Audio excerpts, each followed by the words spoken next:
কংগ্ৰেছ দলে যোৰহাট সমষ্টিৰ বাবে সাংসদ গৌৰৱ গগৈক প্ৰাৰ্থী হিচাপে ঘোষণা কৰাৰ পিছত আজি প্ৰথমবাৰৰ বাবে যোৰহাট সমষ্টিত আহি উপস্থিত হৈছেহি সাংসদ গৌৰৱ গগৈ ডাঙৰীয়া। আমি তেখেতৰ পৰা জানিব বিচাৰিম আজি প্ৰথম প্ৰতিক্ৰিয়া, যেতিয়া সংসদীয় ৰাজনীতিৰ পৰা এতিয়া অসমৰ ৰাজনীতিলৈ আপোনাক প্ৰক্ষেপ কৰা হৈছে, যোৰহাট সমষ্টিৰ পৰা আপোনাক প্ৰাৰ্থী হিচাপে ঘোষণা কৰা হৈছে, কি ক'ব আজি প্ৰথমবাৰৰ বাবে আহিছে? মই যোৰহাটবাসী ৰাইজক ধন্যবাদ জ্ঞাপন কৰিছোঁ আৰু লগতে আমাৰ দলৰ সতীৰ্থগৰাকী পল্লৱী শইকীয়া গগৈ ডাঙৰীয়ানী, যিগৰাকী তিয়ক সমষ্টিৰ পৰা আমাৰ পাৰ্টীৰ টিকেট লাভ কৰিছে, তেওঁলোকক মোৰ ফালৰ পৰা আন্তৰিক শুভেচ্ছা জ্ঞাপন কৰিছোঁ।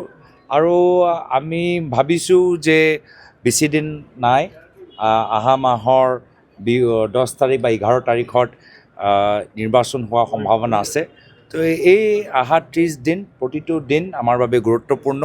ঘৰে ঘৰে যাবলৈ মই আমাৰ দলৰ সতীৰ্থসকলক আহ্বান জনাইছোঁ। এবাৰ মুখ্যমন্ত্ৰী ডাঙৰীয়াই কৈছে যে সাধাৰণ ঘৰৰ সাধাৰণ এজন ল'ৰা আপোনাৰ প্ৰতিদ্বন্দ্বী হ'ব যোৰহাটত।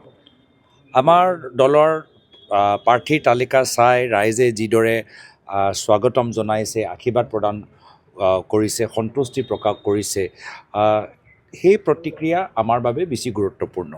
আমাৰ প্ৰাৰ্থীৰ তালিকা চাই মুখ্যমন্ত্ৰী কি কৈছে কি কোৱা নাই আমাৰ বাবে গুৰুত্বপূৰ্ণ নহয়। ৰাইজে যে সমৰ্থন জ্ঞাপন কৰিছে তাৰ বাবে মই ৰাইজক ধন্যবাদ জ্ঞাপন কৰিছোঁ।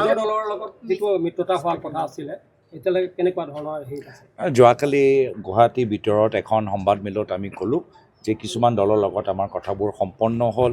জাতীয় পৰিষদ দল, APHSL দল, CPM দল, এই চাৰিজনৰ লগত আমাৰ কথাবোৰ সম্পূৰ্ণ হ'ল আৰু অলপ দিনৰ পিছত আমি 4টা দল মিলি নামনি অসমত এটা বিশাল ৰাজহুৱা সভাত অংশগ্ৰহণ কৰিবলৈ ভাবিছোঁ। আৰু কিছুমান দলৰ লগত এতিয়াও চলি আছে, আশাবাদী, যি অলপ সময় লৈছে কিন্তু নিশ্চয় কিবা এটা হ'ব, মই আশাবাদী।